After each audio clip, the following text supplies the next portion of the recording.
Fin de semana, Pau. Chao. Julián, muchas gracias.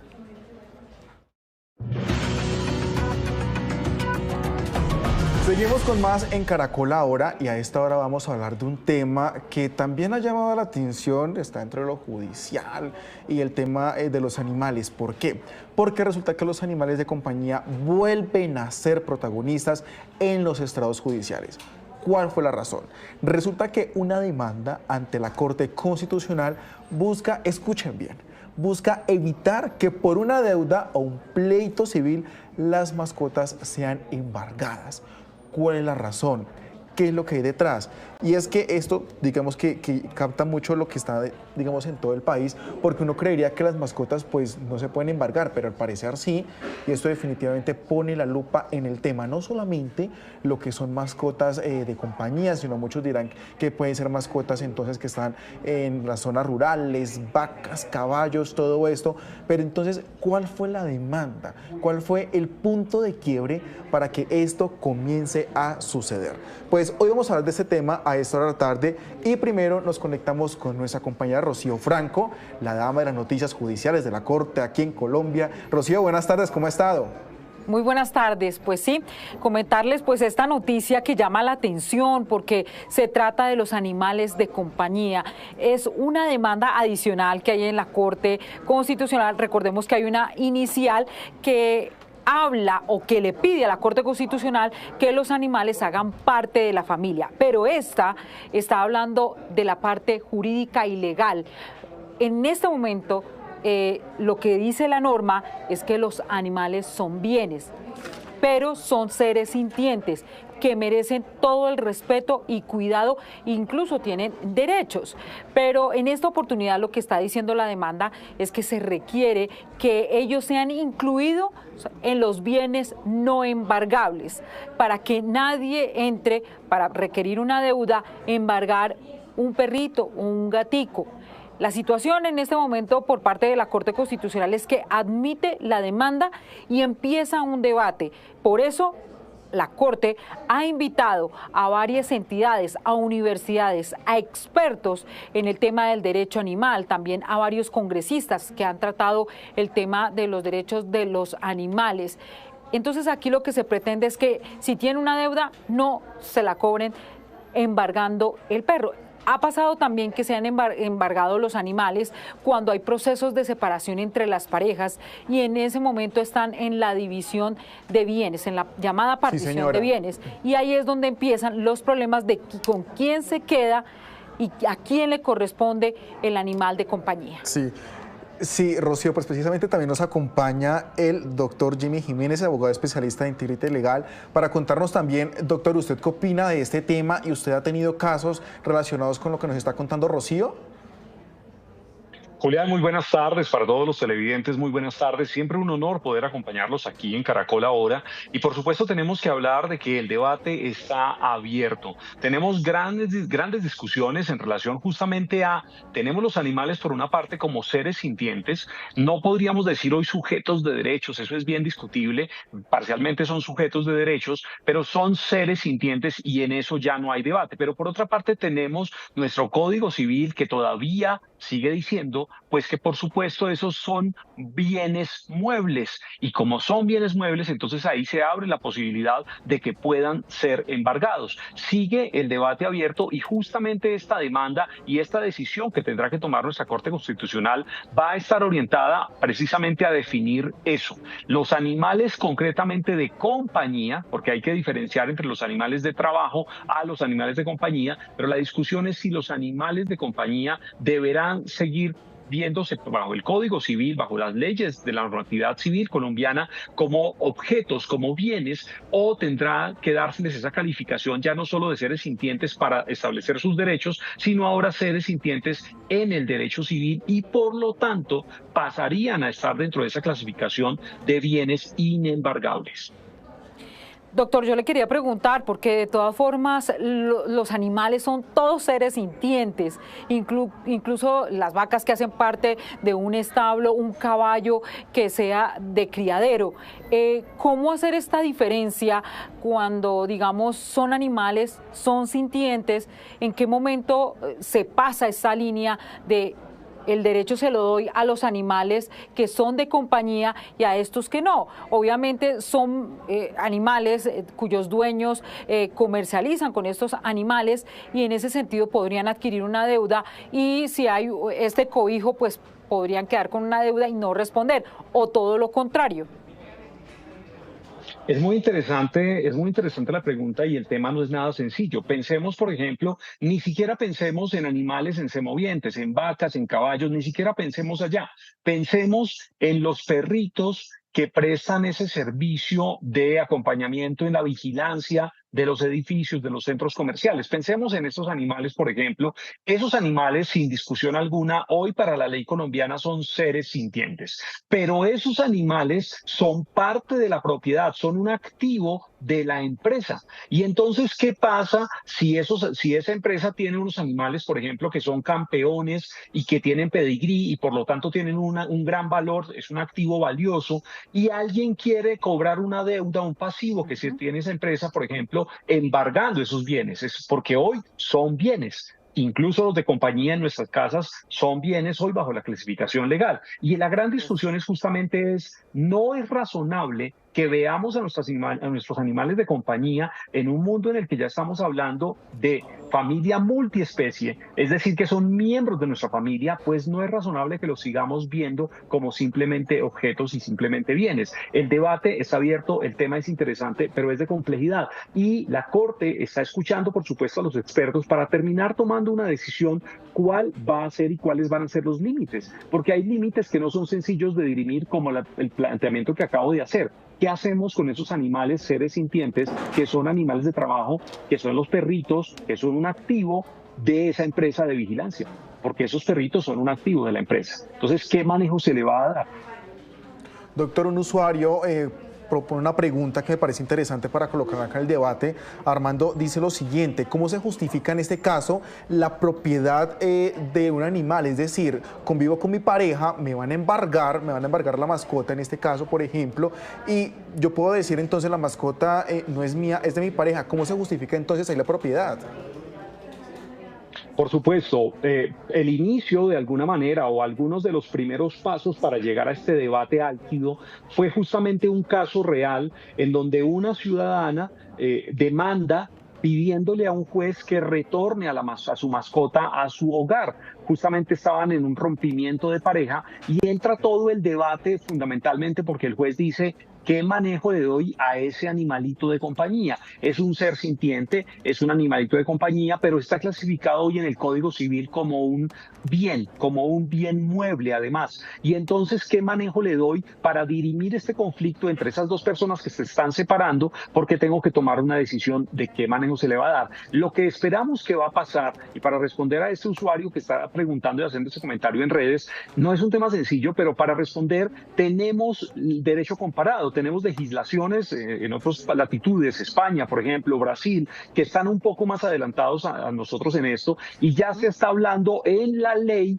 no como teoría, sino en la ley de custodia, de tenencia de las mascotas, de los animales de compañía, de los animales miembros de mi familia multiespecie, y se está hablando de la posibilidad de regular incluso cuotas alimentarias para el mantenimiento de esos miembros de la familia. No es mi hijo, pero es mi perrijo, como pasó hace recientemente. El debate está abierto y justamente la gran discusión va a ser: entonces tendremos custodia de nuestras mascotas, podremos debatir el régimen de visitas de una mascota, podrá entonces quien tiene gastos muy enormes, altos para mantener esa mascota, exigirle a su expareja que aporte para el mantenimiento de ese perrito, de ese hijo, de ese gatico que ellos decidieron en conjunto adquirir para que fuera miembro de su familia.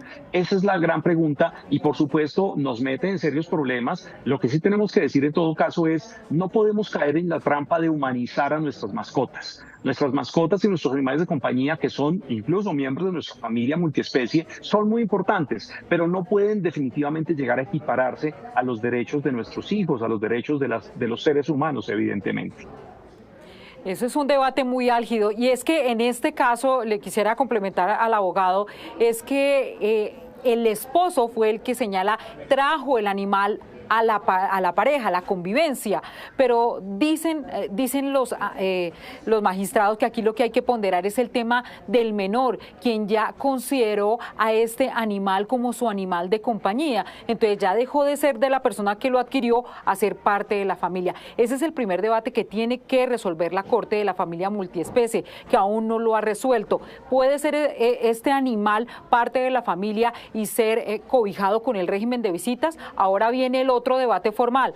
Son bienes y pueden ser inembargables ante situaciones como estas, rompimiento de pareja, el cobro de una deuda. El debate es muy álgido, doctor, pero de aquí en adelante, ¿qué puede pasar? O sea, ¿cómo están sucediendo estos casos? Si se está yendo a la justicia, usted ve que esto está volviéndose más y más recurrente de ir ante los estrados judiciales a pelear de una u otra forma la custodia o la tenencia, porque no se puede hablar de custodia, sino la tenencia de estos animales. Tal cual, justamente nosotros tenemos que entender que nuestra sociedad humana, nuestra cultura humana avanza mucho más rápido que las leyes. Las leyes van detrás de las prácticas humanas e incluso de la tecnología también, por supuesto, pero como las leyes van detrás, pues van más despacio. Hoy tenemos que reconocer que hay ciudadanos y ciudadanas de nuestro país, por ejemplo, y del mundo, que eligen y su opción de vida es que no quieren tener hijos humanos, que no quieren tener hijos. Incluso mujeres muy jóvenes que se practican cirugías donde definitivamente dicen mi decisión personal y de vida es que no quiero tener hijos. Y esa es una decisión absolutamente respetable. Están decidiendo con su absoluta autonomía de sus libertades sexuales y reproductivas. Y esa persona entonces ha elegido que su nuevo núcleo familiar va a ser una familia multiespecie. Primer asunto, tenemos que respetarlo. La ley tiene que adaptarse a las prácticas humanas, a la evolución de la sociedad humana. Primer asunto. Segundo, definitivamente no puede ser razonable equiparar a un animal de compañía con un bien que simplemente yo lo traigo, lo llevo, lo embargo, lo decido de cualquier manera como un asunto patrimonial y ya no se puede equiparar. A mí me parece que la Corte va a orientar su decisión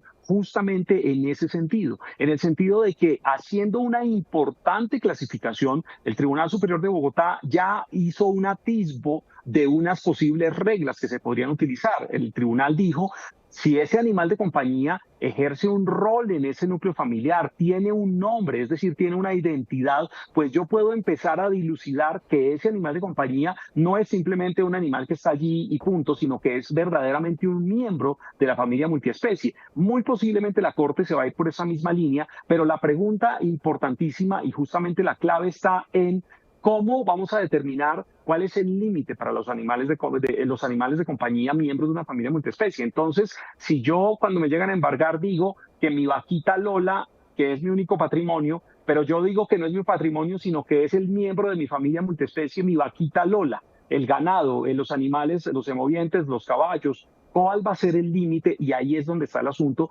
Me parece que la Corte va a orientarse por aprobar el tema y darle validez al tema de la familia multiespecie, que además no debería ser un tema de jurisprudencia. Esto no debería ser un tema en manos de las Cortes. Las Cortes les toca pronunciarse muchas veces por la lentitud y muchas veces por la pasividad de nuestro Congreso de la República. Estos temas importantes, pero además de mucho debate, deberían ser legislados. Necesitamos normas que den claridad para el buen manejo de nuestros jueces de estas temáticas.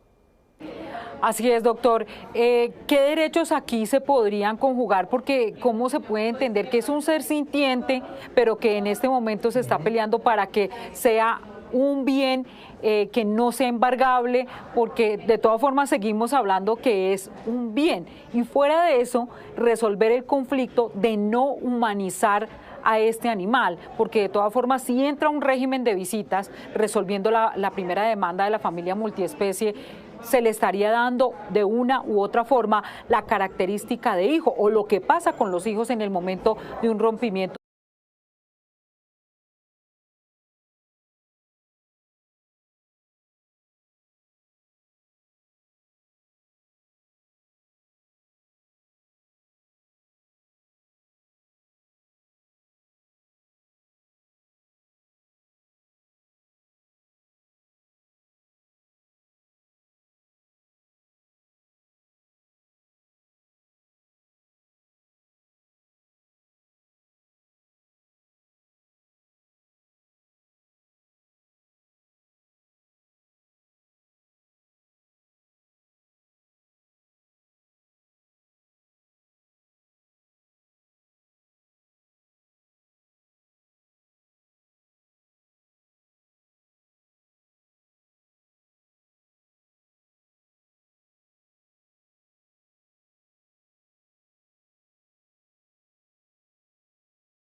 definir la custodia del menor. Pasaría casi a homologar, o se podría o no homologar lo que pasa con un hijo con lo que pasa con un animal de compañía. Yo insisto en que tenemos que tener unos criterios muy claros, justamente en que no se puede humanizar a nuestros animales de compañía. Pueden ser miembros de la familia multiespecie, a mí me parece que sí, pero eso no equipara a los animales con los derechos de los seres humanos. Primer asunto al que tengo que referirme. Segundo asunto. Ese fallo del Tribunal Superior de Bogotá, en donde un juez de familia dijo, a mí eso no me corresponde, ese debate sobre la mascota, ese debate es un debate civil porque ese es un bien, y el tribunal le terminó diciendo, no señor juez de familia, este debate le corresponde a usted porque estamos hablando de un miembro de una familia. Y justamente esa posibilidad de que se pueda reclamar derechos de ese nuevo miembro de la familia multiespecie, pues justamente genera esa discusión en relación a, ya no lo podemos ver simplemente como un objeto, como un bien mueble, pero además tenemos que decir algo muy importante. Nuestro Código Civil colombiano, tengo el honor de ser miembro del Instituto Colombiano de Derecho Procesal, se viene trabajando hace un buen tiempo, la Universidad Nacional también, en el proyecto de la modificación del Código Civil colombiano. Es un tema muy importante porque nuestro Código Civil colombiano todavía tiene asuntos del 1800. Estamos hablando de un código que es muy antiguo, se acerca casi a 250 años, sí, y nuestro código evidentemente no tiene en cuenta las cosas que hoy estamos viviendo, pero más aún las que vienen en el futuro. ¿Qué manejo le vamos a dar al matrimonio de un robot con un ser humano? ¿O qué manejo le vamos a dar a un ser humano que quiera heredarle sus bienes a una máquina, a un robot? Eso es bien interesante, es lo que viene. Y el llamado finalmente es el mismo, legislación clara. No podemos dejar estos temas en manos de altas cortes porque no es el trabajo que le corresponde a altas cortes. Altas cortes han resuelto conflictos difíciles, eutanasia, aborto, matrimonio entre parejas del mismo sexo. ¿Por qué esos temas tienen que entregársele a nuestras altas cortes cuando no corresponde? Sí, señor, pues el tema sigue dando para qué hablar. Rocío, muchísimas gracias por acompañarnos aquí en esta entrevista, pues para ayudar a despejar esas dudas, Rocío. Así quedamos muy pendientes. Como para aclarar un poco la situación, sí, en este momento los fallos que se están dando son en los casos concretos. O sea, lo que nos escuchan hablar de algunos fallos donde se ha declarado la familia multiespecie es para el caso específico. Aquí la Corte en ambos casos busca es dar una jurisprudencia que le sirva a todos los casos y que todos, tanto la ciudadanía como los jueces y los magistrados, hablen un solo idioma y puedan darle un trato adecuado a este tipo de temas tan álgidos.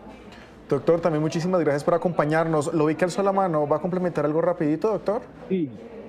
Tal cual, el comentario de Rocío es absolutamente importante y es que hoy tenemos decisiones, el fallo se llama, o la consecuencia de ese fallo se llama interpartes. Eso quiere decir que ese fallo aplica para ese caso concreto. Como lo decía Rocío, el pronunciamiento de la Corte, lo que esperamos que va a pasar es que es un pronunciamiento que va a sentar una línea de jurisprudencia en relación a cómo va a tener que empezar a manejarse el asunto. Pero yo insisto, este asunto no puede quedarse solamente en un asunto de jurisprudencia. Necesitamos que nuestros congresistas tomen el toro por los cuernos, como se dice, y legislen el tema de familia multiespecie y el tema, por supuesto, de la inembargabilidad de los animales de compañía. A los dos, muchísimas gracias por acompañarnos. Chao, Rocío. Chao, doctor. Hacemos una breve pausa aquí en Caracol Ahora, pero ustedes no se desconecten porque ya regresamos con más información.